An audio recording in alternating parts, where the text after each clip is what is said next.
नमस्ते दोस्तों।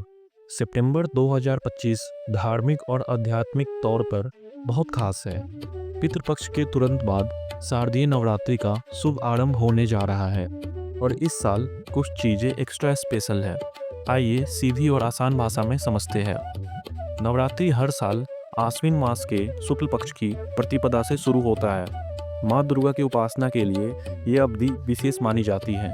मन, घर और जीवन में पॉजिटिविटी लाने का समय। इस बार शारदीय नवरात्रि 22 सितंबर यानी सोमवार से शुरू हो रही है। पंचांग के हिसाब से प्रतिपदा तिथि 22 सितंबर रात को 1:23 से शुरू होकर 23 सितंबर रात के 2:55 पर समाप्त होगी। इसका सीधा मतलब है घट स्थापना और पूजा का शुभ आरंभ 22 सितंबर को ही किया जाएगा। तो आप अपने सिटी या टाइम जोन के हिसाब से कुछ मिनट इधर उधर हो सकते हैं। अपने स्थानीय पंचांग से क्रॉस चेक एक बार जरूर कर ले। क्योंकि आरंभ सोमवार को हो रहा है तो मान्यता के मुताबिक माँ दुर्गा हाथी पर आगमन कर रही है। हाथी पर आना बहुत शुभ माना जाता है। ये आपको सुख, समृद्धि, सौभाग्य और शांति का संकेत है। इस वर्ष 2 प्रमुख मुहूर्त बताए गए हैं।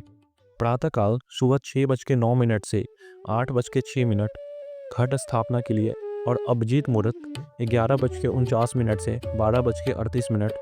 ये भी बहुत अच्छे मुहूर्त मिल रहे हैं। इन समयों में की गई कलश स्थापना से विशेष कृपा का फल मिलता है और घर परिवार में सुख शांति बनी रहती है। अक्सर नवरात्रि 9 दिन का होता है, लेकिन इस साल तिथियों के बदलाव के कारण ये 10 दिन चलेगा।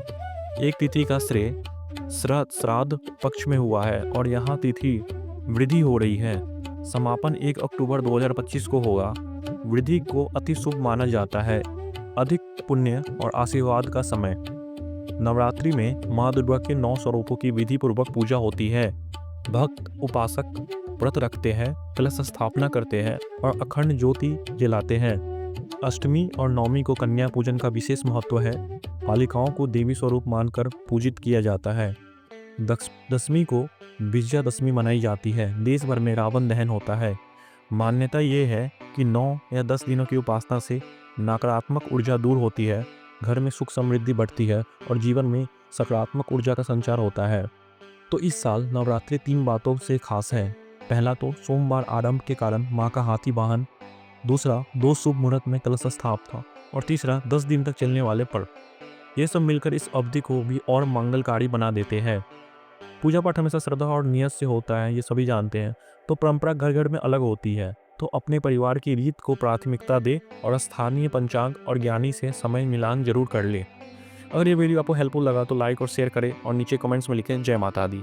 ऐसी और वीडियोज़ के लिए हमारे चैनल मिस्टर एस्ट्रो को सब्सक्राइब करना ना भूलें।